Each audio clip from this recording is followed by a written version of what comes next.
Cómo la viuda transformó un castillo abandonado en un hotel de 5 estrellas, incluso sin tener dinero. Cuando María López llegó al Castillo de las Sombras con sus 4 hijos, no tenía nada, ni dinero, ni comida, ni esperanza. Acababa de enterrar a su esposo, perder su casa y convertirse en la burla del pueblo. Ese castillo en ruinas, ennegrecido por un incendio del pasado y abandonado por décadas, era lo único que le quedaba entre ella y la calle. La primera noche casi perdió a su hijo menor. Los vecinos la llamaban loca por meterse en ese lugar maldito. Los muros se caían, el techo goteaba, y cada día era una batalla por sobrevivir. Pero algo sucedió, algo que María nunca vio venir. Un fantasma del pasado que ella había olvidado por completo regresó para cambiar su destino. Hoy, ese castillo que todos decían estaba condenado, es un hotel de 5 estrellas que recibe a gente de todo el mundo. ¿Cómo lo logró una viuda sin educación ni recursos? ¿Qué secretos escondía ese castillo bajo la tierra? Y sobre todo, ¿qué hizo María años atrás que hizo posible lo imposible? Esta es su historia, y te va a partir el corazón antes de reconstruirlo. Cuéntanos aquí abajo en los comentarios de qué ciudad nos escuchas, dale clic al botón de like, y vamos con la historia. María López estaba en el patio de su casita de adobe, colgando ropa mojada en un mecate, mientras Miguelito, su hijo menor de 2 años, se aferraba a sus faldas con manitas pegajosas de dulce. Pedro, el mayor de 9 años, llegaba corriendo desde la escuela con la mochila brincándole en la espalda. Ana lo seguía despacio, con su colección de flores secas envueltas en papel periódico. Y Luis, de 5 años, perseguía a las gallinas entre risas que sonaban como campanitas. Era una escena de esas que se graban en el alma. Simple, cálida, completa. María no lo sabía entonces, pero esa sería la última tarde en que su mundo tendría sentido. El crujido de llantas sobre la tierra anunció la llegada de una patrulla. María se limpió las manos en el delantal y caminó hacia el portón de madera carcomida. Un policía bajó del vehículo con el sombrero en la mano y los ojos clavados en el suelo polvoriento. No hacía falta que hablara. El silencio que traía consigo lo decía todo. «Señora López», empezó con voz baja, casi un susurro. «Lamento informarle que su esposo Juan tuvo un accidente en la carretera de la fábrica. Hubo un choque con un camión de carga. No logró...». Las palabras se ahogaron en el aire espeso de la tarde. María sintió cómo el mundo se inclinaba bajo sus pies, como si la tierra misma quisiera tragársela. Sus rodillas cedieron y cayó sentada en el suelo, sin fuerzas para gritar, solo con un gemido que salió desde algún lugar profundo y oscuro de su pecho. Los niños corrieron hacia ella. Pedro fue el primero en entender.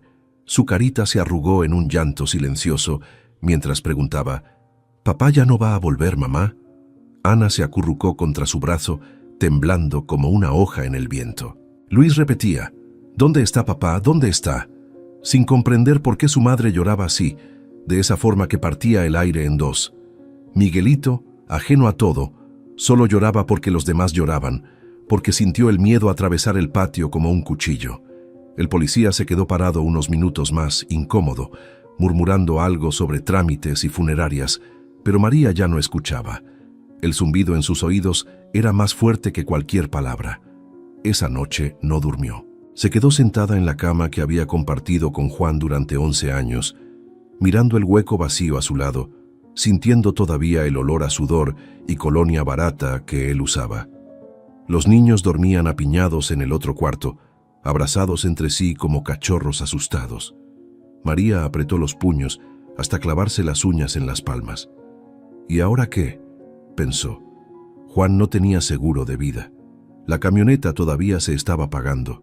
La renta de la casita estaba atrasada 2 meses. ¿Y ella? Una mujer que nunca había trabajado fuera de casa, más allá de lavar ropa ajena o vender tamales los domingos, no tenía idea de cómo iba a alimentar a 4 bocas.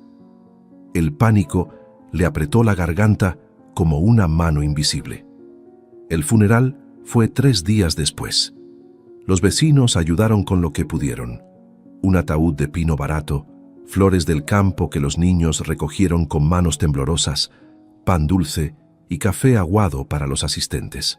El sacerdote del pueblo habló de la voluntad de Dios y del descanso eterno, pero María no oyó nada. Solo veía las caritas de sus hijos parados junto a la caja cerrada, vestidos con la ropa menos rota que tenían, y sentía cómo algo dentro de ella se endurecía. No podía darse el lujo de derrumbarse. Si caía, todos caerían con ella. La realidad golpeó más fuerte que el luto. Una semana después del entierro, el banco mandó una carta. La casa sería embargada si no pagaban la deuda en 30 días. Los acreedores empezaron a tocar la puerta. El dueño de la tienda de abarrotes, el señor que les vendía el gas, hasta el doctor que había atendido a Ana cuando tuvo fiebre el año pasado. Todos querían su dinero. María vendió lo poco de valor que tenían: la televisión vieja, el reloj de pared que Juan le había regalado en su 3er aniversario, los aretes de plata que fueron de su madre. Cada cosa que entregaba era como arrancar un pedazo de su historia. Pero no alcanzaba. Nunca alcanzaba. Los niños dejaron de ir a la escuela, no porque María quisiera, sino porque no había para los útiles ni para los uniformes. Pedro, el mayor, empezó a ayudar a un vecino en su taller de carpintería por algunas monedas. Ana cuidaba a Miguelito, mientras María iba al mercado a buscar trabajo, cualquier trabajo: lavar pisos, pelar verduras, cargar cajas. Pero nadie quería contratar a una viuda con 4 hijos. «Es mucha responsabilidad», le decían. Mejor busque algo más cerca de su casa. ¿Qué casa? La que estaban a punto de perderles. Una noche, desesperada y sin poder dormir, María se puso a revisar los papeles de Juan buscando algo, lo que fuera, que pudiera vender o empeñar. Rebuscó en una caja de cartón polvosa que guardaban bajo la cama, llena de recibos viejos, fotos descoloridas y documentos amarillentos. Al fondo, envuelto en un trapo manchado, encontró un sobre grueso sellado con cera roja quebradiza. Lo abrió con dedos temblorosos. Dentro había una escritura legal, con sellos oficiales y letra cursiva antigua. Las palabras bailaban frente a sus ojos cansados, pero poco a poco las fue entendiendo. Juan había heredado una propiedad de un tío lejano que murió sin descendencia. No era una casa, era un castillo. El castillo de las sombras en las montañas de Querétaro. María dejó escapar una risa amarga. Un castillo. Como si eso les fuera a servir de algo. Siguió leyendo. El documento decía que el lugar estaba abandonado desde hacía décadas, destruido por un incendio en los años 50. Nadie en la familia lo había reclamado porque, según decían, estaba maldito. Rumores de espíritus, de trabajadores que murieron en el incendio y que ahora vagaban por los pasillos en ruinas. María cerró los ojos. Un castillo abandonado y maldito. Eso era lo único que Juan le había dejado, además de 4 hijos y un montón de deudas. Pero mientras más pensaba, más una idea loca empezaba a formarse en su cabeza. Un techo. Aunque fuera roto, era un techo, y nadie podía quitárselo si ya era suyo. Al día siguiente, María tomó una decisión. Vendió hasta su anillo de bodas, ese aro delgado de oro que Juan le había puesto en el dedo con manos temblorosas el día de su boda. Y con el dinero compró boletos de autobús, comida enlatada y algunas herramientas baratas. Su hermana la llamó por teléfono llorando. «Estás loca, María. Ese lugar está embrujado. ¿Y si les pasa algo a los niños?» Pero María ya no tenía miedo. O tal vez sí, pero era un miedo más chico que el hambre y la vergüenza de ver a sus hijos dormir con la panza vacía. El viaje fue un infierno. 5 horas en un autobús destartalado que olía a gasolina y sudor, con los niños mareados y quejándose del calor. Miguelito vomitó 2 veces. Ana lloraba bajito. Pedro miraba por la ventana con los puños apretados, tratando de ser fuerte como su madre le había pedido. Llegaron al pueblo más cercano al atardecer, un lugar pequeño llamado Villa del Roble, con casitas de adobe y calles de tierra. María preguntó por el castillo y la gente la miraba raro. «El castillo de las sombras, nadie va ahí, señora. Ese lugar está mal». Un anciano con sombrero de palma le dijo: «Allá murió gente. Dicen que el patrón que lo construyó era un demonio. Trataba a los trabajadores como animales. El incendio no fue accidente». María no hizo caso. Contrató a un hombre con una camioneta oxidada para que los llevara por el camino de terracería que subía a la montaña. El castillo apareció entre los árboles como una pesadilla de piedra. Las torres puntiagudas se alzaban contra el cielo rojizo del atardecer, algunas derrumbadas a la mitad, otras cubiertas de enredaderas gruesas como cuerdas. Las paredes estaban ennegrecidas, todavía marcadas por el fuego que las había devorado décadas atrás. Las ventanas eran huecos vacíos que parecían ojos mirando a la nada. El jardín era una jungla de maleza, zarzas y árboles torcidos que arañaban las paredes. El aire olía a humedad, a madera podrida y a algo más difícil de describir, a abandono, a tristeza vieja pegada en las piedras. Los niños se quedaron paralizados. Luis se escondió detrás de María, aferrándose a su falda. Ana empezó a llorar. «Mamá, parece de película de miedo. No quiero entrar». Pedro, tratando de no mostrar su propio terror, dijo con voz quebrada: «Aquí hay fantasmas, ¿verdad?». Miguelito, en brazos de su madre, lloraba sin parar. El hombre de la camioneta bajó las pocas cosas que traían, una mochila raída, 2 bolsas de plástico con ropa, las herramientas, y les dijo: «No sé qué buscan aquí, señora, pero que Dios los acompañe». Arrancó el motor y se fue levantando una nube de polvo, dejándolos solos frente a ese monstruo de piedra. María se arrodilló frente a sus hijos, les tomó las manos, todas frías y temblorosas. «Escúchenme bien», les dijo con voz firme, aunque el miedo le apretaba el pecho. «Sé que da miedo, también tengo miedo, pero aquí no hay fantasmas, solo ruinas. Y las ruinas se pueden arreglar. Este lugar es nuestro ahora, nadie nos lo puede quitar. Vamos a hacerlo nuestro hogar, ¿me entienden?». Pedro asintió despacio, mordiéndose el labio. Ana se secó las lágrimas con el dorso de la mano. Luis murmuró un sí casi inaudible. Miguelito seguía llorando. Entraron por el portón principal, que colgaba torcido de una sola bisagra. El crujido del metal oxidado resonó como un grito. Adentro, el gran salón era un esqueleto, techo medio caído, vigas de madera negra colgando como costillas rotas, pisos cubiertos de escombros y vidrios. Las paredes tenían manchas oscuras que podrían ser hollín o moho. En un rincón había un candelabro caído, retorcido y negro. María caminó despacio, sintiendo cómo sus zapatos crujían sobre los cristales rotos. Encontró una habitación que parecía menos destruida. Tenía 4 paredes completas y parte del techo intacto. El piso era de mosaico agrietado pero firme. «Aquí dormiremos», anunció. Extendieron cartones que encontraron en otro cuarto. María sacó una manta vieja de la mochila y la puso encima. Los 5 se acurrucaron juntos, como animales buscando calor. Afuera, el viento silbaba entre las grietas del castillo, haciendo ruidos que sonaban como voces. La madera crujía. A lo lejos se oía el aullido de coyotes. Miguelito no paraba de llorar. Luis temblaba. Ana susurraba oraciones que su abuela le había enseñado. Pedro, el mayor, abrazaba a sus hermanos tratando de protegerlos. María no durmió. Se quedó despierta toda la noche, con los ojos abiertos en la oscuridad, sintiendo el frío calarle hasta los huesos. Escuchó cada crujido, cada golpe del viento contra las ventanas rotas, cada grito lejano de la noche, y mientras velaba a sus hijos, mientras sentía sus cuerpecitos temblar contra el suyo, algo dentro de ella se rompió y se recompuso al mismo tiempo. Lloró en silencio, las lágrimas mojando la manta raída, pero también apretó los puños. «No nos vamos a morir aquí», pensó. «Voy a sacar esto adelante, lo juro». Al amanecer, cuando los primeros rayos de sol entraron por las ventanas rotas, iluminando el polvo que flotaba en el aire, Miguelito empezó a toser. Una tos seca y fuerte que le sacudía el cuerpecito. María le tocó la frente. Ardía en fiebre. El agua de lluvia que habían bebido de un charco la noche anterior no estaba limpia.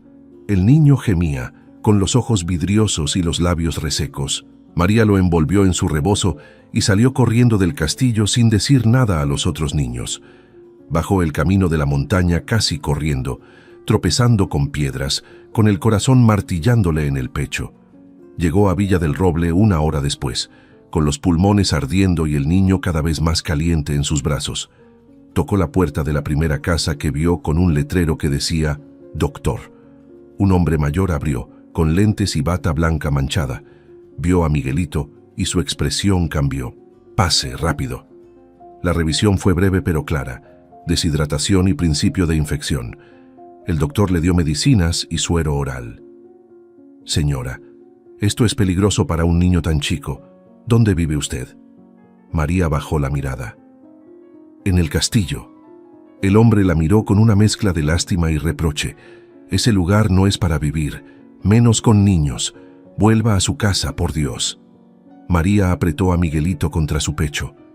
«Esta es nuestra casa ahora», murmuró. El doctor suspiró, le cobró lo mínimo y la despidió con un «que Dios la ayude porque va a necesitarlo». De regreso al castillo, con Miguelito un poco más tranquilo gracias al medicamento, María se detuvo en el portón. Vio las torres negras recortándose contra el cielo gris de la mañana, vio las paredes llenas de grietas y hollín, vio el jardín salvaje y el silencio espeso que rodeaba el lugar. Y en ese momento, tuvo la certeza absoluta de dos cosas.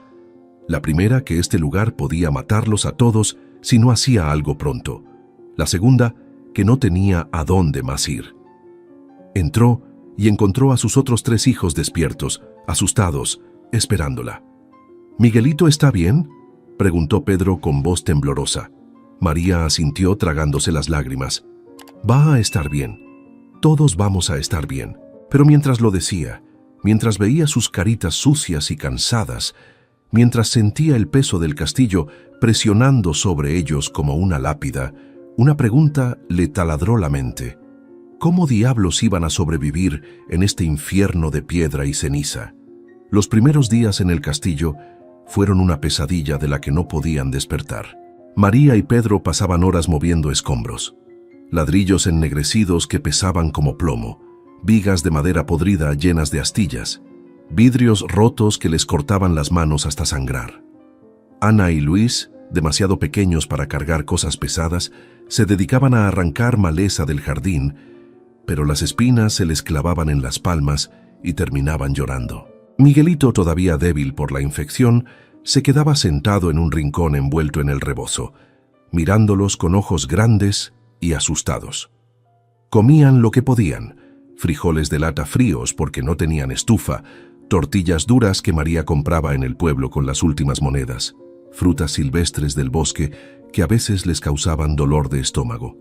Cuando llovía, el infierno empeoraba. El agua entraba por todos lados, por el techo medio caído, por las ventanas sin cristales, por las grietas en las paredes. Se formaban charcos en cada habitación. Una noche de tormenta, una viga carcomida que sostenía parte del techo del segundo piso, se derrumbó con un estruendo que hizo temblar las paredes. Luis estaba justo debajo, recogiendo sus pocos juguetes. María lo vio caer y se lanzó como un animal herido, arrastrándolo justo a tiempo. La viga se estrelló donde el niño había estado segundos antes, levantando una nube de polvo y astillas. Luis lloraba histérico, María lo abrazaba temblando y Pedro gritaba: «Nos vamos a morir aquí», con voz quebrada. Esa noche, María no pudo calmarlos. Todos lloraron hasta quedarse dormidos de puro agotamiento. Para conseguir algo de dinero, María rebuscaba entre los escombros cosas que pudiera vender. Encontró pedazos de metal oxidado que llevaba al basurero del pueblo donde un chatarrero le daba unas monedas. Recolectaba hierbas medicinales que crecían silvestres en la montaña, árnica, manzanilla, ruda, y las vendía en el mercado de Villa del Roble. Pero era poco, muy poco. A veces ganaba apenas lo suficiente para comprar pan y leche. Los días que no vendía nada, los niños se acostaban con hambre. La gente del pueblo los trataba como apestados. Cuando María bajaba con los niños, las señoras la miraban de reojo y cuchicheaban. Pobre loca, viviendo en ese lugar del diablo con sus pobres chiquitos. Los niños del pueblo perseguían a Pedro y Ana gritándoles: «¡Brujos! ¡Fantasmas! ¡Su mamá está loca!». Pedro llegaba al castillo con moretones en los brazos de tanto empujar a los que lo molestaban. Ana ya ni siquiera quería bajar al pueblo, se quedaba escondida en el castillo. «¿Por qué nos odian, mamá?», preguntaba con lágrimas en los ojos. María no sabía qué responder. Solo la abrazaba y le decía: No nos odian, hijita, tienen miedo. La gente le tiene miedo a lo que no entiende. Una tarde, mientras María trataba de tapar un hoyo en el techo con pedazos de lona vieja que había encontrado, bajó Pedro corriendo con algo en las manos. Era el celular viejo de Juan, ese aparato rayado y lento que María había guardado en la mochila y olvidado. «Mamá, todavía funciona. Tiene poca batería, pero prende». María lo tomó con manos temblorosas. La pantalla se iluminó mostrando la fecha. Habían pasado 22 días desde que llegaron al castillo. 22 días que parecían años. Una idea empezó a formarse en su cabeza. Loca quizás, pero era lo único que se le ocurría. «Pedro, ¿tú sabes cómo se suben videos a internet?» El niño asintió. En la escuela, antes de que todo se derrumbara, habían tenido clases de computación. «Sí, mamá, se hace desde el celular, pero necesitas internet». María recordó que en el pueblo había una cafetería con wifi gratuito. «Vamos a hacer algo», le dijo a Pedro. «Vamos a grabar lo que estamos viviendo. Vamos a contarle al mundo nuestra historia. Tal vez alguien nos ayude». Esa misma tarde, con las manos sucias de tierra y el rostro marcado por el cansancio, María se paró frente al castillo. Pedro sostenía el celular. «Dale, mamá, empieza a hablar». María respiró hondo. No sabía qué decir. Solo dejó que las palabras salieran solas. «Me llamo María López. Tengo 32 años y 4 hijos. Mi esposo murió hace un mes en un accidente. Perdimos nuestra casa. Esto…» hizo un gesto hacia el castillo en ruinas. «Esto es lo único que nos queda. Un castillo que todos dicen está maldito, pero es nuestro techo, y vamos a convertirlo en nuestro hogar aunque nos cueste la vida». Su voz se quebró al final. Pedro dejó de grabar. Grabaron más. María paleando escombros con las manos sangrantes, los niños cargando piedras demasiado pesadas para ellos, todos cubiertos de polvo negro como si fueran mineros. Grabaron el cuarto donde dormían, los cartones en el suelo, la manta raída que compartían. Grabaron a Miguelito tosiendo, a Ana llorando porque tenía hambre, a Luis con las manos llenas de espinas. No era bonito. Era crudo, desesperado, real. Al día siguiente, María bajó al pueblo con Pedro. En la cafetería, con el dueño mirándolos con desconfianza, se conectaron al wifi. María creó una cuenta de YouTube con manos torpes. No sabía bien cómo funcionaba todo eso, pero Pedro la guiaba. «Así, mamá, ahora le das aquí y subes el video». El título que le pusieron fue simple pero desgarrador. «Una viuda sin nada y sus 4 hijos contra un castillo maldito». La descripción decía: «Ayúdenos, por favor. Solo queremos un lugar donde vivir». Subieron el video y salieron de la cafetería.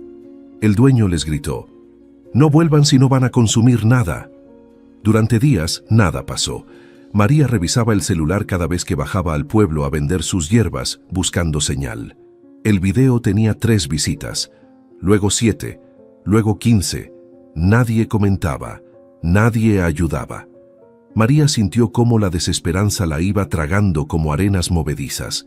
Tal vez había sido una idea tonta, tal vez a nadie le importaba. Grabaron un segundo video mostrando cómo el techo goteaba cuando llovía, cómo dormían todos juntos, porque era la única forma de no morir de frío, cómo Miguelito lloraba en las noches. Lo subieron con el título «Segundo día en el infierno. Mis hijos tienen hambre». Entonces algo cambió. El segundo video empezó a moverse. Primero 100 visitas, luego 1000. Los comentarios empezaron a aparecer. «Dios mío, esta pobre mujer. Esto es real. Alguien tiene que ayudarlos. Eres una guerrera, María». Una señora de Guadalajara les mandó un mensaje. «¿Tienes cuenta de banco? Quiero mandarte algo». María, temblando, fue al banco del pueblo y abrió una cuenta con los pocos documentos que tenía. La señora le depositó 200 pesos. Era poco, pero María lloró como si fuera 1.000.000. Con ese dinero compró comida de verdad: pollo, arroz, verduras. Esa noche, por primera vez en semanas, los niños cenaron hasta llenarse. Los videos siguieron. María grababa todo. Los pequeños avances que lograban cada día. Las caídas, los momentos de llanto, los momentos de risa cuando Luis hacía alguna travesura para alegrar a sus hermanos. No editaba nada, no ponía música dramática. Solo mostraba la verdad. y la gente empezó a responder. Las donaciones llegaban en gotas, 50 pesos aquí, 100 allá, a veces solo 10, pero sumaban. Un hombre de Monterrey les mandó un saco de cemento con una nota, para que empiecen a arreglar. Una familia de León donó colchones usados. Una mujer de Puebla mandó ropa de sus hijos que ya no usaban. Pero lo más importante llegó 2 semanas después. Un grupo de voluntarios de Guadalajara vio los videos y decidió ir a ayudar. Eran 8 personas, hombres y mujeres jóvenes con herramientas, pintura y ganas de hacer algo bueno. Llegaron un sábado en la mañana en 2 camionetas. María no podía creerlo. Lloró cuando los vio bajar con sus cascos de construcción y sus sonrisas. «Venimos a echar la mano, señora María». Trabajaron todo el fin de semana. Repararon parte del techo, sellaron ventanas con madera y plástico, limpiaron 3 habitaciones completas. Los niños los seguían como cachorros felices. Luis no paraba de reír. Ana les hacía agua de limón con el poco azúcar que tenían. Pedro trabajaba junto a ellos, aprendiendo a usar el martillo, sintiendo por primera vez en mucho tiempo que no estaban solos. Antes de irse el domingo, el líder del grupo, un ingeniero llamado Roberto, le dijo a María: «Su historia nos tocó el corazón. Vamos a seguir viniendo y vamos a correr la voz». Le dejaron sus herramientas. Son suyas ahora. Las van a necesitar. María no encontraba palabras, solo los abrazó a todos, sintiendo cómo algo dentro de ella, algo que se había congelado desde la muerte de Juan, empezaba a descongelarse. Los videos se hicieron más populares, llegaron a tener 50,000 visitas. La gente compartía su historia en Facebook, en WhatsApp. Influencers pequeños empezaron a mencionarlos. «Miren esta historia increíble de una viuda que está reconstruyendo un castillo con sus hijos». Más donaciones llegaban. María abrió una lista en línea de cosas que necesitaban: herramientas, materiales de construcción, comida no perecedera. La gente respondía. Una ferretería de Querétaro les mandó 50 kilos de clavos y tornillos. Una panadería de Villa del Roble, cuyo dueño había visto los videos, empezó a regalarles pan cada 3 días.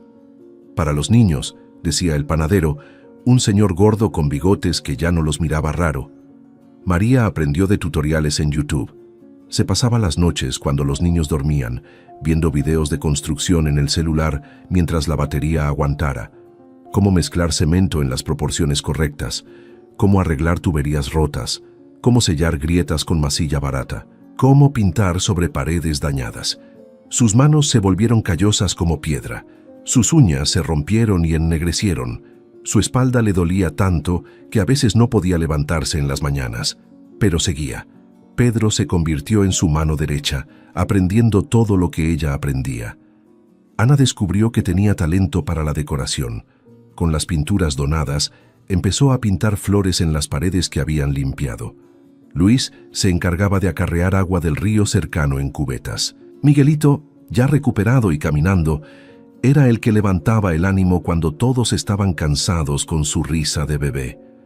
Los avances eran lentos.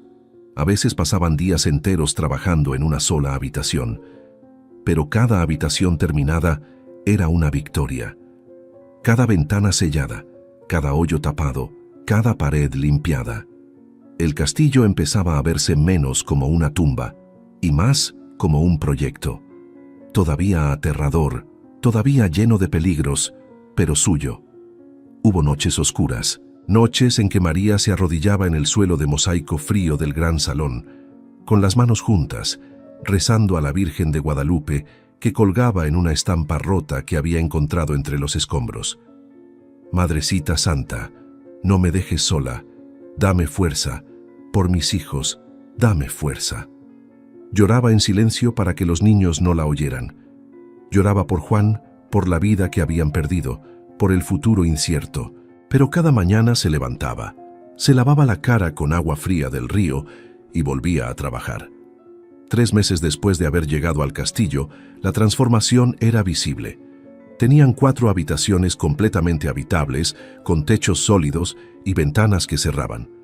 Habían limpiado el gran salón lo suficiente para poder caminar sin miedo a que se cayera algo. El jardín todavía era un desastre. pero habían cortado la maleza cerca de la entrada. Los voluntarios seguían viniendo algunos fines de semana. Más gente del pueblo empezó a visitarlos, ya no con burlas, sino con curiosidad. «Ay, señora María, de verdad lo está logrando», le decía doña Carmen, la dueña de la tienda del pueblo. Pero el dinero seguía siendo un problema enorme. Las donaciones eran generosas, pero irregulares. A veces pasaban semanas sin que llegara nada. Necesitaban materiales más caros, vigas de metal para reforzar los techos que estaban a punto de colapsar, impermeabilizante para las paredes, un sistema de agua potable porque bajar al río todos los días era agotador. María hacía cuentas cada noche y los números nunca cuadraban. Para convertir el castillo en algo realmente habitable, no digamos en un hotel como había empezado a soñar en secreto, necesitaría cientos de miles de pesos, millones tal vez, y eso era imposible. Era un sueño demasiado grande para una viuda sin educación y sin recursos. Una noche de octubre, con el frío empezando a morder, María estaba revisando los comentarios en sus videos cuando uno le llamó la atención. Era de una cuenta con el nombre A. Rivera. El mensaje decía: «Señora López, necesito hablar con usted urgentemente. Creo que nos conocemos. Por favor, responda». María frunció el ceño. ¿Conocerlo? No conocía a nadie con ese nombre. Pensó que era un estafador, de esos que había aprendido a reconocer. Ignoró el mensaje, pero al día siguiente llegó otro. «María, soy Alejandro Rivera. Usted salvó la vida de mi hijo hace años en Ciudad de México. Nunca pude agradecerle. La he estado buscando. Por favor, conteste». María se quedó helada. Ciudad de México. Hacía años. ¿Salvar a un niño? De pronto la memoria golpeó como un rayo. El lago, el niño ahogándose, ella lanzándose al agua sin pensar, casi muriendo ella también. Eso había sido, ¿cuánto? 7 años atrás. Antes de casarse con Juan, cuando trabajaba limpiando casas de ricos, había sido en una mansión enorme. El niño era el hijo del dueño. Pero después ella se fue y nunca supo qué pasó con ellos. Con manos temblorosas escribió: «¿Es usted el señor de la mansión con el lago, el niño que se cayó al agua?» La respuesta llegó en minutos. «Sí, mi hijo Mateo. Usted lo salvó. He pasado años buscándola. Vi sus videos. La reconocí. Por favor, déjeme ayudarla ahora». María sintió como el mundo daba vueltas. Después de todo lo que habían pasado, de todo el dolor y la lucha, ¿esto era real o era un sueño cruel? Le dio el número de teléfono del pueblo donde podían llamarla. Esa noche no durmió. Se quedó sentada en el gran salón vacío, mirando las sombras que la luna proyectaba en las paredes, preguntándose si mañana su vida cambiaría o si solo sería otra desilusión más. Al día siguiente, a las 10 de la mañana, bajó corriendo al pueblo cuando le avisaron que había una llamada para ella. En la tienda de doña Carmen, tomó el teléfono con el corazón latiéndole tan fuerte que pensó que le explotaría. La voz al otro lado era profunda, segura, pero también emocionada. «Señora López, habla Alejandro Rivera. Usted salvó a mi hijo de morir ahogado, mi mayor tesoro. Nunca pude encontrarla para agradecerle. Ahora que la vi en sus videos, ahora que sé por lo que está pasando, déjeme hacer algo, por favor, se lo debo». María apenas podía hablar. «Señor, yo no hice nada especial. Cualquiera hubiera...» «No», la interrumpió Alejandro con voz firme. «No cualquiera. Usted arriesgó su vida. Rechazó dinero cuando se lo ofrecí. Se fue sin dejar rastro, pero ahora la encontré y voy a ayudarla». María cerró los ojos sintiendo las lágrimas quemarle. «No sé qué decir». «No diga nada. Solo dígame qué necesita». «Todo», murmuró María. «Necesito todo». Alejandro se rió, una risa cálida. «Entonces todo tendrá. Voy para allá, mañana mismo. Voy a conocer ese castillo y a esos niños valientes de los que no para de hablar en sus videos». Colgó. María se quedó parada en la tienda sosteniendo el teléfono mudo. Doña Carmen la miraba curiosa. «¿Buenas noticias, María?» María asintió despacio, todavía sin poder creerlo. Creo que sí». Salió de la tienda como sonámbula. Caminó hacia el camino que subía al castillo. A medio camino se detuvo, miró el cielo azul de octubre y se echó a reír y llorar al mismo tiempo. Sus hijos, que la esperaban en el portón, corrieron hacia ella asustados. «Mamá, ¿estás bien?» María los abrazó a todos apretándolos contra su pecho. «Estoy bien, mis amores. Creo que todo va a estar bien».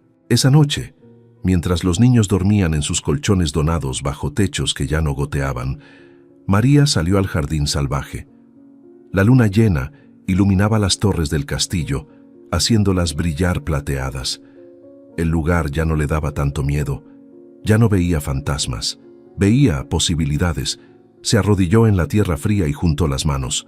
«Juan», susurró hacia el cielo estrellado, «no sé si me puedes oír, pero ese acto que hice hace años, ese niño que salvé sin esperar nada, creo que nos va a salvar ahora a nosotros. Ojalá estés orgulloso». Al día siguiente, a las 2 de la tarde, 2 camionetas negras y elegantes subieron por el camino de terracería hacia el castillo. Los niños corrieron a avisar. «¡Mamá, vienen carros!». María se alisó el pelo como pudo, se limpió las manos en el delantal sucio. Su corazón latía como tambor de guerra. Las camionetas se detuvieron frente al portón. De la primera bajó un hombre alto, de unos 45 años, con traje elegante pero sin corbata. Tras él, un adolescente delgado con ojos curiosos. Alejandro caminó hacia María y le extendió la mano, pero luego, viendo su rostro lleno de polvo y esperanza, la abrazó. «Gracias», dijo simplemente. «Gracias por salvar a mi hijo. Ahora déjeme salvar a los suyos». El adolescente, Mateo, se acercó tímido. «Usted es la señora que…». María asintió. El chico la abrazó también, con fuerza. «Gracias por darme vida». Alejandro se dio vuelta y miró el castillo. Sus ojos se abrieron grandes. «Dios mío», murmuró, Esto es increíble. Es una joya destruida, pero joya al fin». Caminó hacia las paredes, las tocó, miró hacia arriba a las torres. «Esto puede ser algo extraordinario, si se hace bien». Se volvió hacia María. «¿Cuánto necesita?». María se rió nerviosa. «Señor, no sé. Millones, supongo». Alejandro sacó su celular y llamó a alguien. «Carlos, ven un momento». De la segunda camioneta bajó un hombre con portafolios. «Él es mi contador. Vamos a calcular exactamente qué se necesita. Y lo vamos a hacer». María sintió las rodillas aflojársele. Pedro la sostuvo del brazo. «¿Es real, mamá?», susurró el niño. María asintió, las lágrimas rodando libres por sus mejillas. «Es real, mijo. Es real».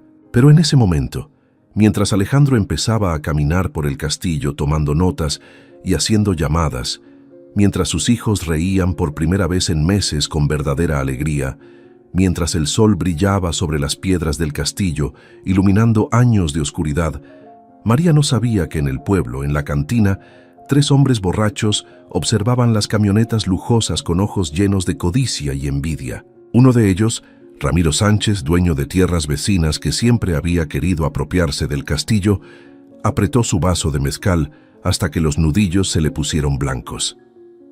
«Así que la viuda va a tener dinero», masculló. «Ya veremos si puede quedarse con lo que es mío por derecho». Sus compañeros asintieron.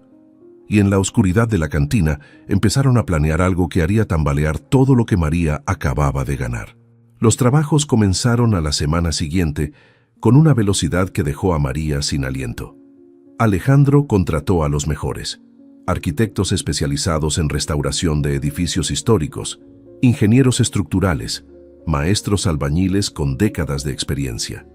Llegaron en camionetas cargadas de materiales, vigas de acero, sacos de cemento de alta calidad, impermeabilizante profesional, herramientas que María ni siquiera sabía que existían. El castillo, que durante meses había sido una tumba silenciosa, se llenó de vida. El ruido de martillos, sierras y taladros resonaba desde el amanecer hasta el atardecer. Los hombres trabajaban en cuadrillas, con cascos amarillos y planos desplegados sobre mesas improvisadas. María los miraba desde lejos, todavía sin creer que todo fuera real. Alejandro venía cada fin de semana desde Ciudad de México. Traía a Mateo, su hijo, que se había encariñado con los niños de María. Pedro y él eran casi de la misma edad, y pasaban horas juntos explorando las partes seguras del castillo, imaginando cómo quedaría todo cuando estuviera terminado. Ana seguía a los arquitectos como una sombra, haciéndoles 1000 preguntas sobre colores y diseños. Luis ayudaba a los albañiles, mezclando cemento en cubetas pequeñas, orgulloso de sentirse útil. Miguelito, ahora de casi 3 años, corría entre las piernas de los trabajadores riendo, sin entender del todo qué pasaba, pero feliz de que hubiera tanta gente alrededor. María trabajaba junto a los obreros. Alejandro le había dicho que no hacía falta, que descansara, que ya había sufrido suficiente. Pero ella no podía quedarse quieta.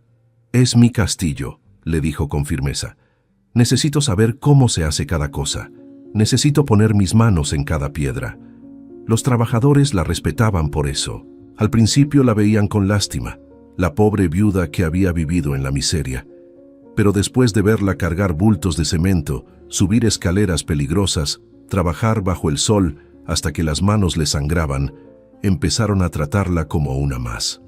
«Doña María tiene más pantalones que muchos hombres», decía don Esteban, el maestro albañil, un señor viejo y arrugado que había construido medio Querétaro. Los avances eran sorprendentes. En 2 meses, reforzaron toda la estructura del edificio con vigas de acero que corrían por dentro de las paredes como un esqueleto nuevo. Repararon los techos con tejas traídas desde España, rojas y brillantes, que hacían contraste con la piedra negra del castillo. Limpiaron y restauraron los pisos de mosaico, algunos con diseños geométricos del siglo XIX que habían estado ocultos bajo décadas de mugre. Las ventanas se llenaron con vitrales hechos por artesanos de Puebla, mostrando paisajes de montañas y ríos que capturaban la luz del sol en explosiones de color. El gran salón se transformó en algo mágico. Los candelabros que habían estado retorcidos y negros por el fuego fueron enviados a un restaurador que los devolvió relucientes, con baños de oro que brillaban como soles pequeños. Las paredes se pintaron de blanco cremoso, y María insistió en que dejaran algunas piedras originales expuestas para recordar la historia del lugar. «No quiero que se olvide de dónde venimos», dijo. Instalaron una chimenea enorme en el centro, hecha de piedra volcánica, que calentaría el salón en las noches frías de invierno. Los sofás que llegaron eran de terciopelo azul oscuro, suaves como nubes, tan diferentes a los cartones sobre los que María y sus hijos habían dormido meses atrás. Pero mientras el castillo renacía, algo oscuro se gestaba en el pueblo. Ramiro Sánchez no había olvidado su plan. Era un hombre de 50 años, dueño de varios ranchos cercanos y con reputación de ser despiadado en los negocios. Siempre había querido el castillo. Décadas atrás, cuando el tío de Juan murió, Ramiro intentó comprarlo, pero la familia se negó a vender. «Ese castillo me corresponde», le decía a quien quisiera oír en la cantina. «Mis tierras lo rodean. Debería ser mío». Ver a María reconstruirlo con dinero de un rico de la ciudad lo enfurecía como un toro. «Esa mujer no sabe ni leer», murmuraba con desprecio. «¿Y va a tener un hotel? Es un insulto». Una tarde, Ramiro llegó al castillo en su camioneta negra levantando polvo. Bajó con 2 de sus hombres, tipos grandes con sombreros tejanos y miradas duras. María estaba en el jardín supervisando la plantación de rosales. «Señora López», la llamó Ramiro con voz melosa que no ocultaba el veneno. «Necesitamos hablar». María se secó las manos en el delantal y caminó hacia él. Algo en la forma en que la miraba le erizó la piel. «¿Qué se le ofrece, señor?» «Vengo a hacerle una propuesta. Le compro este lugar, le doy buen precio. Puede irse tranquila, comprar una casita en el pueblo para sus hijos». María lo miró fijamente. «El castillo no está en venta». Ramiro sonrió, pero era una sonrisa de tiburón. «Señora, no sea necia. Usted no sabe manejar un negocio. Esto se le va a caer encima. Mejor véndame ahora antes de que pierda todo». María dio un paso adelante. «Ya le dije que no». Ramiro perdió la sonrisa. «Está cometiendo un error. Yo tengo influencias en este pueblo. Puedo hacer que su vida sea muy difícil». María sintió el miedo treparse por su columna, pero no lo demostró. «Lárguese de mi propiedad, ahora». Ramiro escupió en el suelo, Le lanzó una mirada de odio puro y se subió a su camioneta. Antes de arrancar, gritó: «Ya veremos quién se queda con esto, viuda. Ya veremos». Los problemas empezaron al día siguiente. Los materiales que estaban ordenados para llegar, 50 sacos de cemento, tubería para el sistema de agua, nunca aparecieron. El proveedor, un hombre del pueblo, llamó disculpándose. «Lo siento mucho, doña María. Me dijeron que no puedo venderle más. Órdenes de arriba». María sabía de quién venían esas órdenes. Alejandro tuvo que traer todo desde Querétaro, pagando el triple y perdiendo días valiosos. Luego los trabajadores empezaron a recibir amenazas. 2 de los albañiles aparecieron una mañana golpeados. «Nos agarraron en la cantina», dijeron. «Nos advirtieron que dejáramos de trabajar para la viuda o nos iba a ir peor». Don Esteban, furioso, quiso ir a enfrentar a quien fuera, pero María lo detuvo. «No quiero más violencia, por favor». Ramiro movió sus piezas con astucia. Fue al registro de la propiedad en Querétaro con un abogado caro y empezó a buscar cualquier irregularidad en los papeles del castillo. Encontró algo. La escritura original del siglo XIX había sido mal registrada en los años 50 después del incendio. Había un error en la descripción de los linderos, un error pequeño pero que un abogado hábil podía explotar. Ramiro presentó una demanda alegando que parte del terreno del castillo invadía sus propiedades. No era cierto, pero con los papeles confusos y los jueces del pueblo en su bolsillo, podía hacer que el proceso durara años. Años en los que María no podría operar el hotel. Cuando María recibió la notificación de la demanda, sintió que el piso se abría bajo sus pies. Llamó a Alejandro temblando. «Van a quitarme el castillo, van a destruir todo».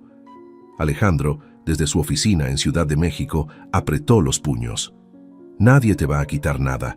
Voy a mandarte a los mejores abogados. Este Ramiro no sabe con quién se metió». Pero incluso con buenos abogados, el proceso era lento y costoso. Las audiencias se retrasaban. Los papeles se perdían misteriosamente. El juez local, un hombre mayor con bigotes grises, parecía favorecer cada argumento de Ramiro. María pasaba las noches sin dormir, leyendo documentos que no entendía, sintiendo cómo todo por lo que había luchado se escurría entre sus dedos como arena. Los niños se dieron cuenta. Pedro, ya casi un jovencito, empezó a comportarse agresivo. «Voy a ir a partirle la cara a ese señor», decía apretando los puños. María lo agarraba de los hombros. «No, mijo, no vamos a ganar con violencia, vamos a ganar con la ley». Pero ni ella misma se lo creía. Ana dejó de pintar en las paredes. Se sentaba en su cuarto mirando al vacío. Luis hacía berrinches por cualquier cosa. Miguelito, aunque pequeño, sentía la tensión y lloraba más de lo normal. El castillo, que había sido un lugar de esperanza, empezó a sentirse como una prisión otra vez. Una noche, después de otra audiencia perdida, María caminó sola por el gran salón que ya estaba casi terminado. Los candelabros brillaban, la chimenea crepitaba con fuego cálido, pero ella solo sentía frío. Se arrodilló en el piso de mármol y lloró. «¿Por qué, Dios? ¿Por qué cuando todo iba bien tienes que quitármelo? ¿No hemos sufrido suficiente?» No hubo respuesta, solo el silencio del castillo y el viento que silbaba afuera. Pero entonces algo inesperado sucedió.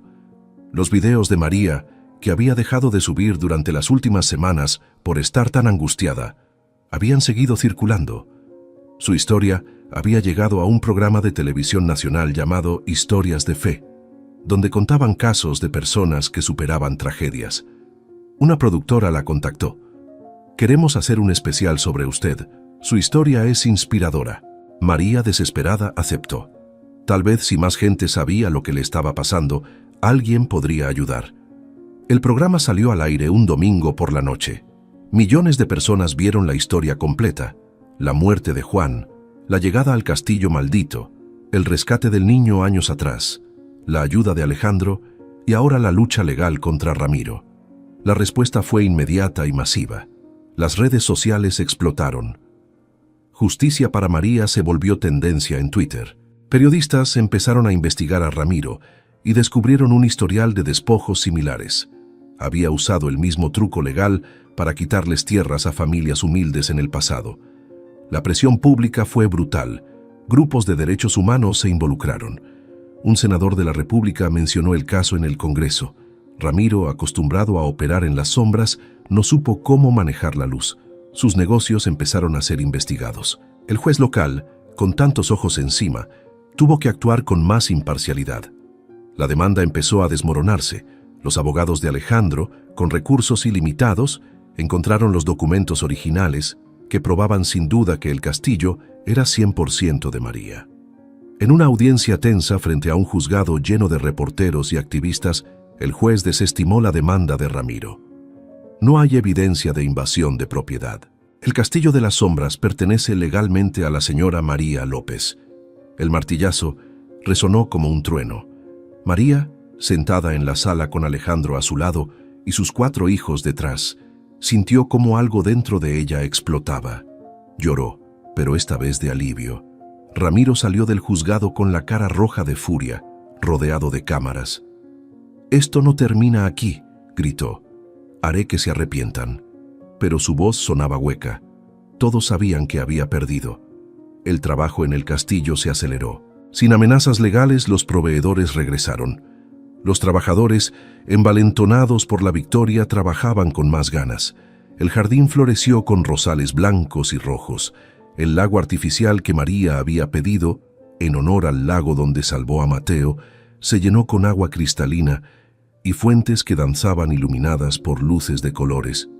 El huerto orgánico que Luis cuidaba empezó a dar frutos. Tomates rojos como rubíes, lechugas verdes, chiles que picaban en su punto exacto. Las habitaciones se terminaron una por una, cada una con su propia personalidad. La suite de la Torre Este tenía vistas a la montaña y un jacuzzi enorme. La del ala oeste estaba decorada con muebles antiguos restaurados, rescatados del mismo castillo. La habitación familiar en el primer piso tenía literas talladas a mano y una pared pintada por Ana con animales del bosque.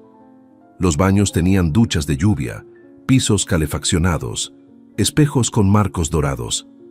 Era lujo, pero lujo con alma. Cada rincón contaba una historia. Alejandro trajo a un chef profesional para diseñar las cocinas y entrenar al personal. María aprendió sobre administración hotelera en cursos acelerados que Alejandro pagó. Pedro tomó clases de contabilidad. Ana de diseño de interiores, Luis de jardinería sustentable. Miguelito, todavía pequeño, era la mascota de todos y ya sabía saludar a los visitantes con su vocecita chillona. Bienvenidos al Castillo de las Sombras.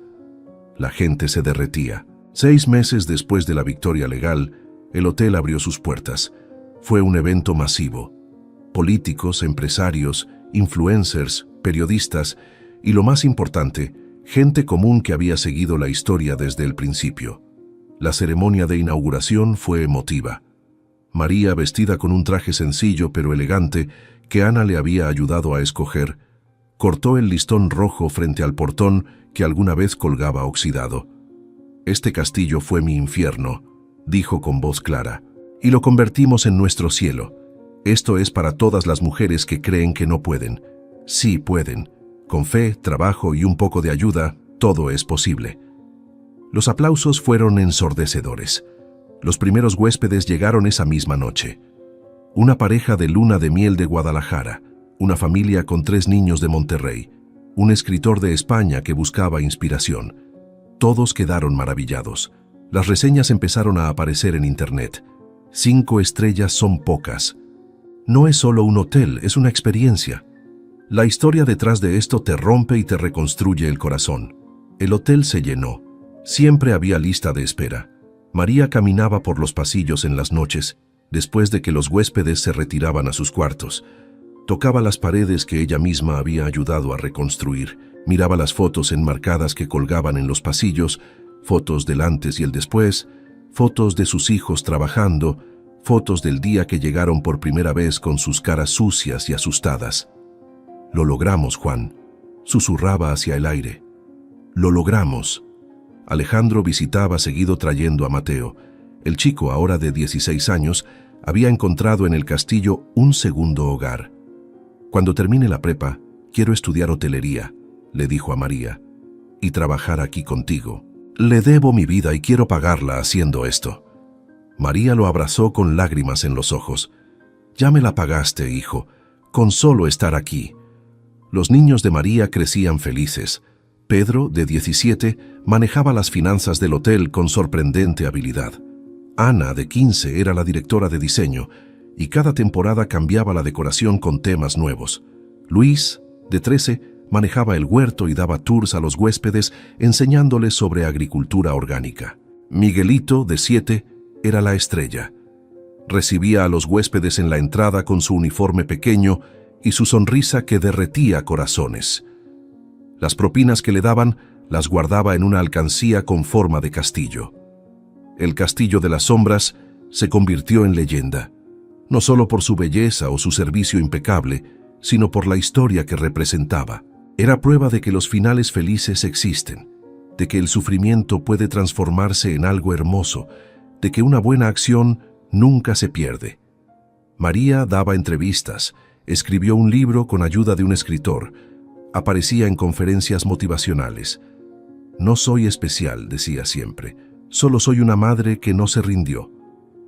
Una tarde de primavera, 2 años después de la inauguración, María estaba en el jardín podando rosales cuando vio una camioneta conocida subir por el camino. Su corazón dio un vuelco. Era la camioneta de Ramiro Sánchez. Se secó las manos, respiró hondo y caminó hacia el portón. Pedro salió corriendo. «Mamá, llamo a la policía». «No», dijo María. «Déjame ver qué quiere». Ramiro bajó del vehículo. Se veía más viejo, encorvado. Su rostro mostraba una derrota que iba más allá de lo legal. Caminó despacio hacia María con las manos en los bolsillos. Se quedaron parados frente a frente en silencio. Finalmente, Ramiro habló. «Vine a disculparme». Su voz era ronca, sin el veneno de antes. «Lo que hice estuvo mal. Quise quitarle algo que era suyo porque soy un hombre amargado que nunca pudo construir nada bueno. Y usted, sin nada, construyó esto». Señaló el castillo brillando bajo el sol. «Es hermoso y yo solo destruyo». María lo miró a los ojos. Vio a un hombre roto, alguien que había elegido el camino del odio y estaba pagando el precio. Pudo haber sido cruel, pudo haberlo echado, pero algo en su corazón, tal vez lo mismo que la hizo lanzarse al lago para salvar a un niño que no conocía, la hizo responder diferente. «Señor Ramiro, lo que hizo casi nos destruye, pero no lo logró. Ya pasó. Si viene con sinceridad, lo acepto, y si algún día necesita ayuda, aquí estará». Ramiro asintió con lágrimas brillando en sus ojos. «Gracias», murmuró. «No merezco su perdón, pero gracias». Se dio vuelta y se fue. María lo vio alejarse sintiendo algo parecido a la paz. Esa noche, durante la cena en el gran comedor del hotel con sus 4 hijos, Alejandro y Mateo, María levantó su copa de agua. «Quiero hacer un brindis», dijo. Todos la miraron. Por las ruinas que se convirtieron en castillos, por el dolor que se convirtió en fuerza, por la bondad que siempre regresa, y por esta familia que construimos juntos. Las copas chocaron, las risas llenaron el salón. Afuera, las luces del castillo brillaban en la noche como un faro. Pero justo cuando María bajaba su copa, uno de los empleados entró corriendo con el rostro pálido. «Doña María, venga rápido». Estaban excavando en el sótano para la nueva bodega y encontraron algo, una puerta que no debería estar ahí, y está abierta. Hay un túnel. No sabemos a dónde lleva, pero hay luz al fondo, como si alguien hubiera estado ahí recientemente. El silencio cayó sobre la mesa como una losa. María sintió un escalofrío recorrerle la espalda. ¿Un túnel secreto? ¿En su castillo? ¿Luz al fondo? ¿Quién había estado ahí? María dejó la copa sobre la mesa y se levantó tan rápido que la silla casi se cae. «Llévame», le dijo al empleado. Pedro, Alejandro y Mateo se levantaron también. «Vamos contigo», dijeron al unísono. Bajaron por las escaleras de piedra hacia el sótano, un área que estaban remodelando para convertirla en bodega de vinos. Las lámparas portátiles que los obreros habían dejado iluminaban el espacio con luz amarillenta.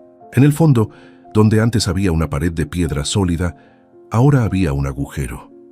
Los trabajadores habían removido suficientes piedras para revelar una puerta de madera antigua, carcomida por el tiempo, que colgaba abierta. Detrás, un túnel descendía hacia las entrañas de la montaña. Uno de los obreros, un hombre joven llamado Tomás, señaló hacia adentro con mano temblorosa. «Ahí, doña María. ¿Ve esa luz?» María se asomó. Efectivamente, a unos 30 metros dentro del túnel, había un resplandor tenue pero inconfundible. No era luz natural, era artificial, una lámpara de aceite o algo similar, y lo más inquietante, se movía, como si alguien la cargara. «¡Hola!», gritó María hacia el túnel. Su voz rebotó en las paredes de piedra húmeda. Silencio. Luego, el sonido de pasos, lentos, arrastrándose, acercándose. Pedro se colocó delante de su madre. Alejandro buscó algo que usar como arma y agarró una barra de metal. «¡Llamen a la policía!», ordenó a uno de los empleados que corrió escaleras arriba. Los pasos se acercaban más. La luz se hacía más brillante. Entonces, de la oscuridad del túnel, emergió una figura. Era un hombre anciano, encorvado, con barba blanca larga y sucia, ropa raída que parecía de otra época. En su mano sostenía una lámpara de queroseno vieja. Sus ojos, hundidos en cuencas oscuras, miraban asustados. Levantó las manos en gesto de paz. «No hagan daño», dijo con voz cascada. «No hagan daño. Yo solo vivo aquí». Todos se quedaron paralizados. María fue la primera en recuperarse. «¿Quién es usted? ¿Qué hace en mi castillo?». El anciano bajó la lámpara. «Me llamo Eusebio Ramírez. Vivo aquí abajo desde hace, ya perdí la cuenta, 40 años tal vez, 50. Se apoyó contra la pared del túnel, tosiendo. «Trabajé aquí cuando era joven, antes del incendio, cuando el patrón Velázquez mandaba. Era un hombre malo. Nos trataba como animales. Nos pagaba poco, nos golpeaba. Un día yo y otros nos cansamos. Planeamos quemarlo todo para escapar, pero el fuego...». Su voz se quebró. «El fuego se salió de control. Murieron 7 hombres. Yo logré escapar por estos túneles. Túneles que el patrón construyó para esconder su oro robado a los trabajadores. Pero cuando salí arriba, todos me buscaban. Decían que yo había matado a los otros a propósito. No era cierto, pero nadie me creía. Entonces me escondí aquí abajo y nunca salí». María sintió cómo el aire se le escapaba de los pulmones. «Ha vivido aquí abajo 50 años». Eusebio asintió despacio. «Estos túneles son grandes, tienen habitaciones. El patrón guardaba comida, agua, provisiones. Yo viví de eso al principio. Luego aprendí a salir de noche cuando todos dormían, a buscar lo que necesitaba del pueblo. Nadie me veía. Me volví como un fantasma». Los ojos se le llenaron de lágrimas. «Cuando ustedes llegaron, los vi, a usted y sus hijos. Vi cómo sufrían, vi cómo trabajaban. Quise ayudar, pero tenía miedo. Me recordaban por qué estoy aquí, por mi cobardía». Alejandro se acercó con cuidado. «Señor, usted necesita atención médica. Salir de aquí». Eusebio negó con la cabeza. «Afuera ya no hay nada para mí. Todos los que conocí están muertos. Soy un fantasma de verdad». María sintió una punzada de compasión. Vio en ese anciano algo de sí misma, alguien que había perdido todo y se había aferrado a lo único que le quedaba, aunque fuera oscuridad. «Señor Eusebio», dijo con voz suave, «nadie lo va a lastimar. Puede quedarse si quiere, pero aquí arriba, no en un túnel, tenemos habitaciones, comida caliente. Puede trabajar con nosotros si gusta, o solo descansar. Ya sufrió suficiente». El anciano la miró incrédulo. «¿Por qué haría eso por mí?». María sonrió con tristeza. «Porque alguien lo hizo por mí cuando no tenía nada, y porque nadie merece vivir como un fantasma». Eusebio se derrumbó.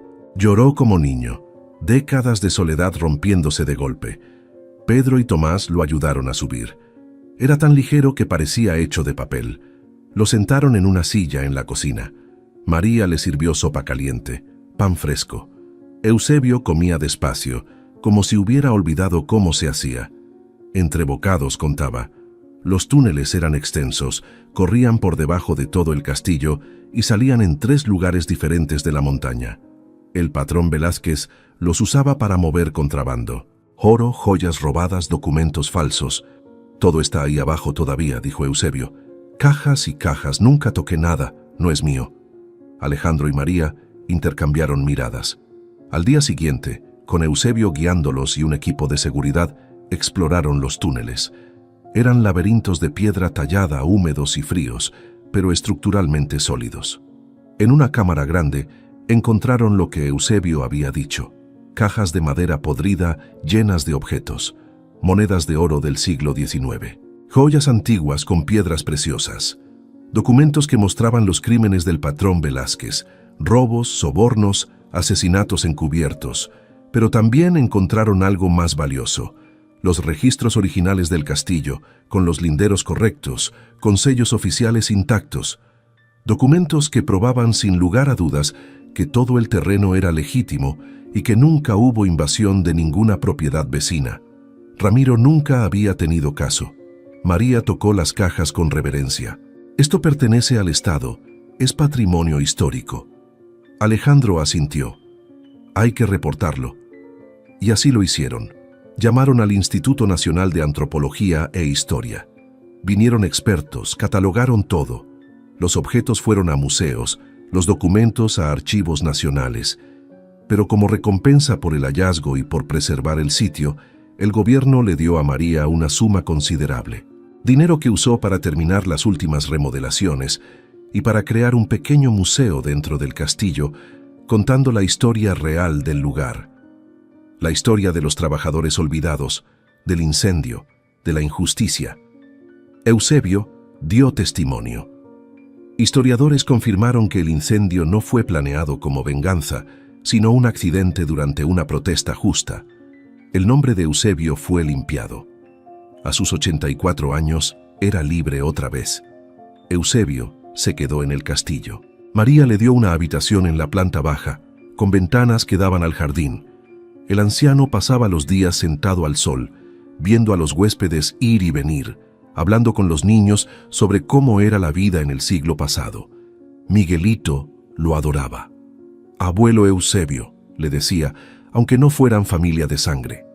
El anciano sonreía, sus ojos ya no tan hundidos. «Nunca pensé que volvería a ser feliz», le dijo a María una tarde. «Gracias por recordarme que ser humano vale la pena». Los años siguieron. El Castillo de las Sombras se consolidó como uno de los hoteles boutique más reconocidos de México. Ganó premios internacionales. Apareció en revistas de viajes de Estados Unidos, Europa, Asia, pero nunca perdió su esencia. Cada huésped recibía al llegar un folleto contando la historia completa, de María, de Juan, de los niños, del rescate de Mateo, de Alejandro, de Eusebio. Este lugar fue construido con lágrimas y amor, decía el final. Esperamos que sientan ambos mientras están aquí.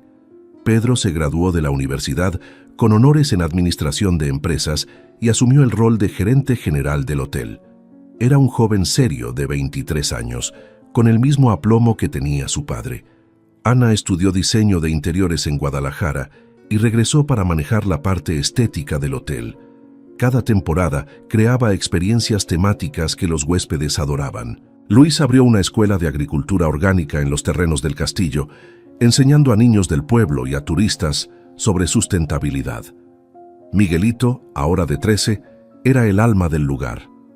Conocía cada rincón, cada historia, saludaba a los huéspedes por su nombre. Ya hablaba de estudiar hotelería como Mateo. Mateo, por su parte, se graduó de la mejor escuela de hotelería de Suiza y regresó a trabajar con María. «Este es mi hogar tanto como el de ustedes», decía. Alejandro seguía visitando cada mes, trayendo nuevas ideas, nuevos contactos. La relación entre ambas familias se había vuelto inquebrantable. Eran más que socios, eran familia. Una tarde de diciembre, 7 años después de la inauguración, María estaba en el gran salón decorando el árbol de Navidad con sus hijos. El castillo estaba lleno de huéspedes. Risas y música de villancicos llenaban el aire. Olía a ponche de frutas y tamales. Eusebio dormitaba en su silla favorita cerca de la chimenea. Alejandro llegó con Mateo y con sorpresa, su esposa e hijos menores. Todos se abrazaron intercambiaron regalos. Los niños corrían por los pasillos persiguiéndose. En un momento de calma, María salió sola al jardín. La noche era clara, fría, con estrellas brillando como diamantes sobre las torres del castillo. Se envolvió en su rebozo, el mismo que había usado para cargar a Miguelito cuando era bebé, ahora remendado pero todavía con ella. Miró el castillo iluminado. Las ventanas brillaban cálidas. Dentro su familia reía, su castillo, su hotel, su hogar. Había pasado de ser una viuda desesperada, sin un peso, durmiendo en cartones con sus hijos muertos de hambre, a esto. Y todo porque un día, años atrás, decidió hacer lo correcto. Salvó a un niño sin esperar nada a cambio, y ese niño le devolvió la vida. ¿Estás bien, mamá? Era Pedro, que salió a buscarla. María asintió, limpiándose las lágrimas. Estoy más que bien, mijo. Estoy completa. Pedro la abrazó. Papá estaría orgulloso. María sonrió mirando las estrellas. Lo sé. Donde quiera que esté, lo sé. Regresaron adentro juntos. En el gran salón, Alejandro propuso un brindis. Por María, dijo levantando su copa de vino. Por la mujer más valiente que conozco. Por enseñarnos que las ruinas pueden florecer, que el dolor puede sanar, que la bondad siempre regresa. Todos levantaron sus copas. Por María. Ella, rodeada de sus hijos, de Alejandro y su familia, de Eusebio, de empleados que se habían vuelto amigos, sintió algo que no había sentido en años. Paz absoluta. Ya no era aquella viuda rota que llegó a un castillo maldito con 4 niños asustados. Era María López, empresaria, madre, amiga, mujer, que convirtió cenizas en sueños. Esa noche, después de que todos se fueron a dormir, María subió a la torre más alta del castillo. Era su lugar secreto. Desde ahí se veía todo. Las montañas de Querétaro, las luces del pueblo de Villa del Roble, el jardín del hotel brillando con decoraciones navideñas. Sacó de su bolsillo una foto vieja y arrugada. Era de su boda con Juan, ambos tan jóvenes, tan llenos de esperanza. Besó la foto y la puso contra su corazón. Lo logramos, amor, susurró. Sacamos adelante a nuestros hijos. Les dimos un futuro. Hicimos algo hermoso del dolor. Espero que estés orgulloso. Una ráfaga de viento frío sopló, meciéndole el cabello, y María eligió creer que era Juan respondiéndole. Bajó de la torre y caminó por los pasillos del castillo, tocando las paredes, recordando cada piedra que había movido, cada clavo que había martillado, cada lágrima que había derramado aquí. Este lugar había sido su infierno y su salvación. Pasó por el cuarto donde Miguelito casi muere de fiebre esa primera noche horrible.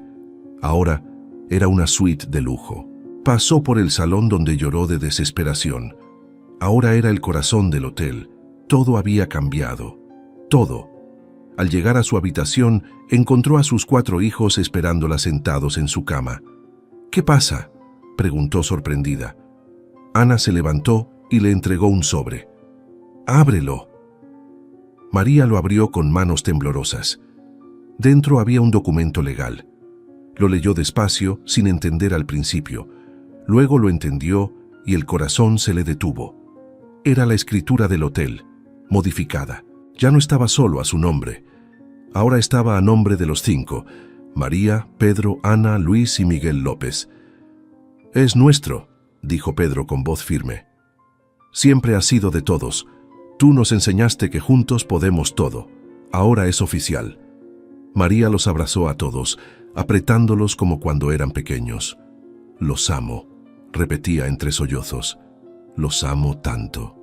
Sus hijos, ya casi adultos algunos, la abrazaban de vuelta. Eran su mayor tesoro, su verdadero castillo. Los años continuaron pasando. María envejeció con gracia, su cabello volviéndose gris, pero sus ojos manteniendo ese brillo de quien ha visto lo peor y eligió crear algo bello.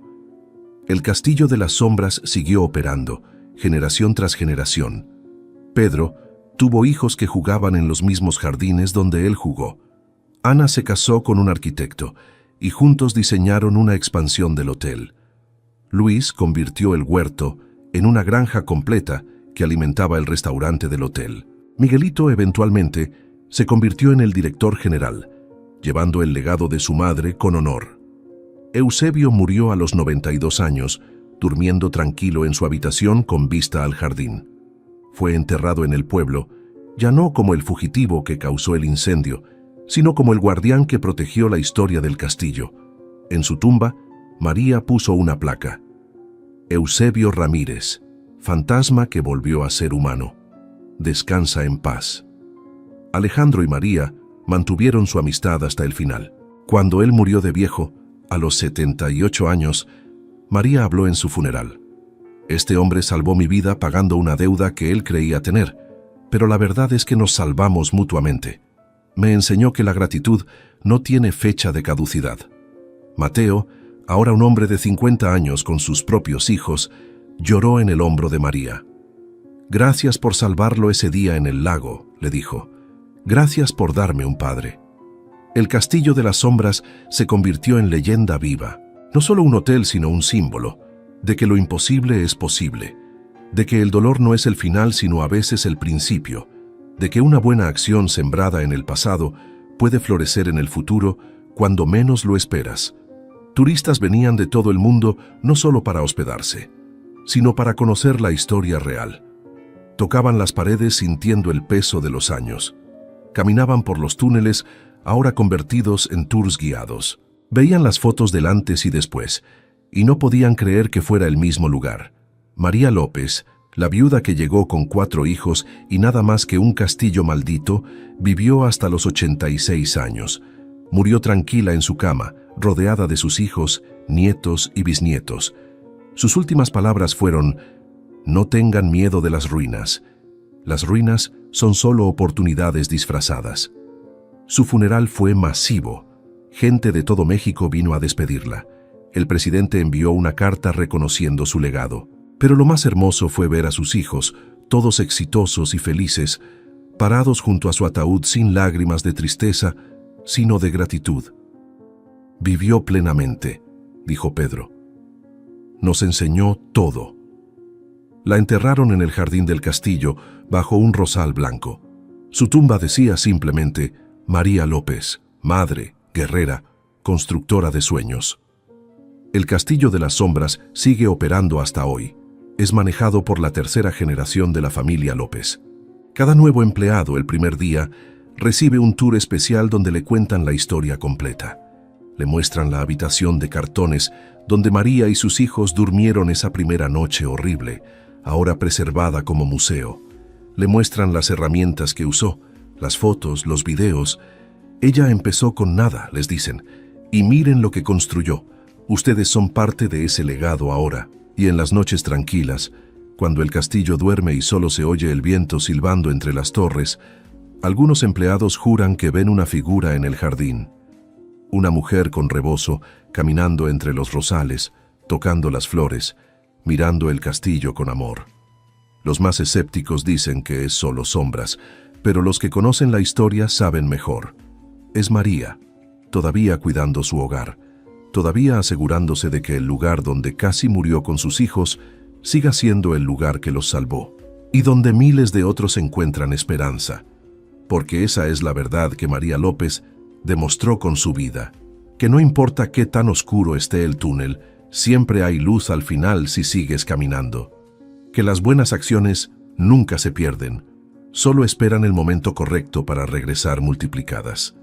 Y que un castillo maldito en manos de una madre desesperada puede convertirse en el hotel 5 estrellas donde los sueños se hospedan.